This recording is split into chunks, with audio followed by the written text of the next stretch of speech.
Hello friends. आज जो discussion होगा वो कंप्यूटर के या जो कंप्यूटर का जो अगला टॉपिक होगा उस पर हम लोग बात करेंगे।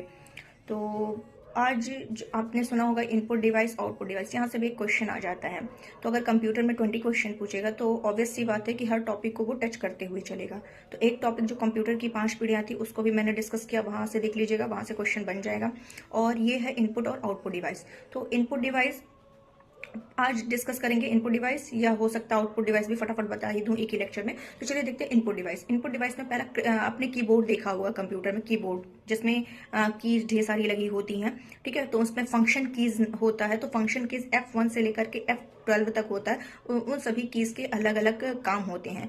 तो जिसमें से कुछ इंपॉर्टेंट कीज जो होगा उसको मैं बता दूंगी। जैसे कि अगर पूछ ले कि जो मानक की होते हैं वो कितने होते हैं, तो 104 आप टिक लगा करके चले आना। बाकी अगर कुछ कीज F1 का काम क्या हो गया, F1 हेल्प ऑप्शन खुल जाएगा। और F2 से जो होगा वो आपका रीनेम करना हो तो F2 रीनेम हो गया।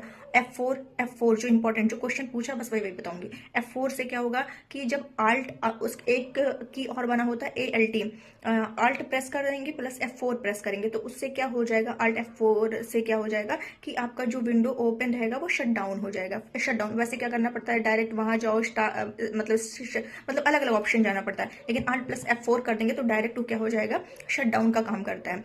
F5 क्या करता है, इंपॉर्टेंट है ये भी, रिफ्रेश, कई बार पूछा, रिफ्रेश होता है। और F7 से क्या होता है, स्पेलिंग चेक के लिए होता है। F7 स्पेलिंग चेक की आपका स्पेलिंग सही जा रहा है कि नहीं, तो इस F7 से करेंगे तो क्लियर हो जाएगा।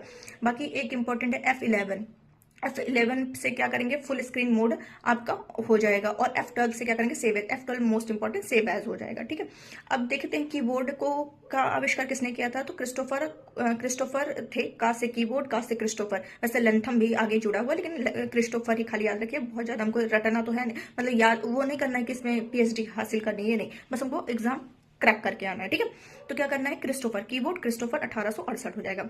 और मानक कीबोर्ड मैंने बता ही दिया। अब आता है इसमें जो कीबोर्ड में होता है, एक बैक स्पेस की होता है और एक डिलीट की होता है। तो बैक स्पेस इससे भी क्लियर हो जाएगा कि बा से बैक स्पेस, तो यानी बा से बाया, बाया, तो बाया जो कैरेक्टर होगा उसको डिलीट करने के लिए बैक स्पेस से फटाफट कर देंगे। और डिलीट ऑप्शन, डी से डिलीट, डी से दाया, तो दाया जब कैरेक्टर को आपको डिलीट करना होगा तो डिलीट ऑप्शन से हो जाएगा, डिलीट की से। ठीक है, बाकी माउस माउस माउस को क्या कहते हैं, पॉइंटिंग इनपुट डिवाइस कहते हैं माउस को, पॉइंटिंग। अब उसका माउस आप देखे होंगे ऐसे ऐसे करके आप क्या करते हैं, हिलाते हो ना, तो डग डग डग डग हिलाना। तो इसका जो आविष्कार किया था डगलस ने किया था। ऐसे आप याद कर सकते हो कि डगलस के द्वारा माउस का आविष्कार किया गया था। और माउस को पॉइंटिंग इनपुट डिवाइस भी कहते हैं। ठीक है, और 1963 में डगलस ने किया था। वैसे सन तो नहीं याद रहेगा, कितना भी कोई वो हो याद नहीं रहेगा, लेकिन